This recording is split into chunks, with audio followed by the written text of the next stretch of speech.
Think your SEC school's football traditions are the best? Think again. We ranked them all. With the college football season set to kick off in just a few short weeks, there will soon be plenty of on-field matters to discuss regarding your favorite school's team. But we'll get to that in due course. For now, let's turn our attention to a subject that always fuels debate, like which programs have the best traditions.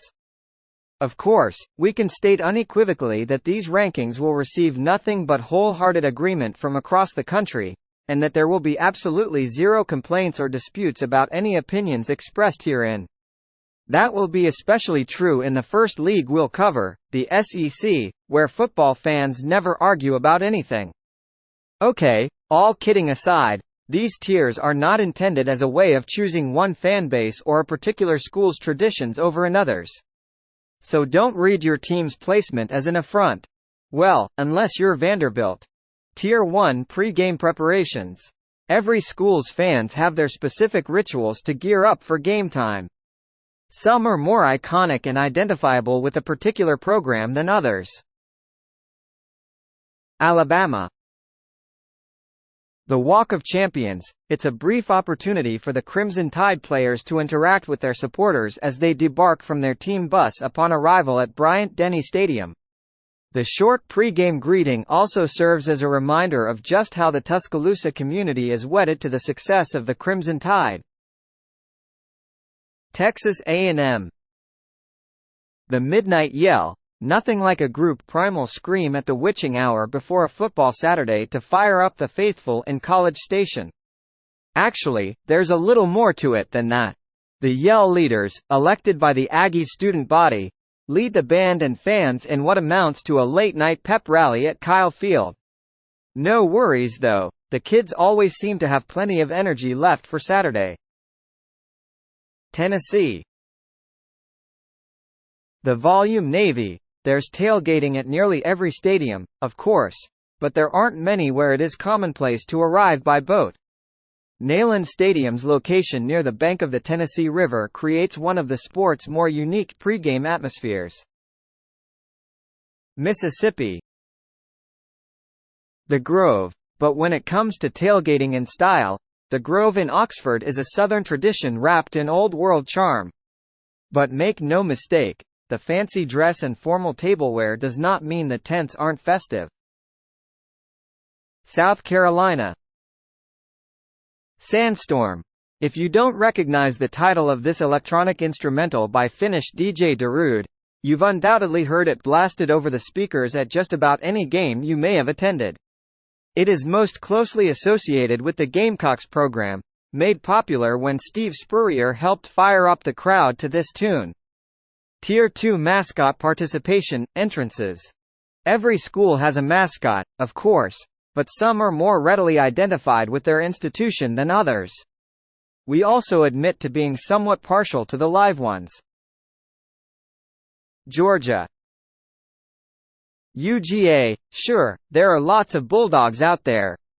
But UGA never fails to ignite the Georgia faithful between the hedges when he leads the team onto the field. Auburn. War Eagle. It's a chant and not the school's nickname, but when the cheer is augmented by the pregame arrival of a genuine eagle swooping over Jordan-Hare Stadium, things understandably get noisy on the plains. The current bird, War Eagle 8, is a resident of the Auburn Raptor Center. LSU. Mike the Tiger no longer rides to LSU games in a trailer cage, but fans can still go see him. Mike 7 has a habitat not far from the stadium, and his social media team makes sure he always has a game day message to get Tiger fans hyped up. Not that they especially need extra motivation. Missouri. Truman's Taxi. Truman, Mizzou's Tiger mascot, is not an actual feline, but he nevertheless has a nice ride. He generally arrives at home games in a vintage fire truck. Tier 3 fan trademarks. Whether it's a certain gesture, a signature cheer, or a particular method of creating noise, these items are inseparable from the fan base that made them famous, or infamous. Florida. The Gator Chomp. The Chomp is the most readily identifiable visual show of allegiance in the conference, at least until Texas arrives with its flashing horns. The denizens of the swamp have perhaps been a bit less vociferous since being overtaken by the hated Georgia Bulldogs of late, but the Chomp remains. Arkansas. Hog Call.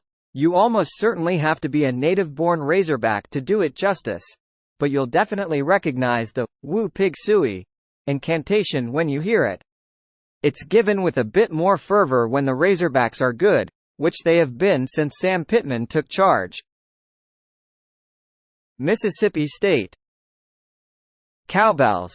If you're flipping channels on a college football Saturday and happen upon a home game in Starkville, the metallic din of thousands of cowbells in the stands is unmistakable.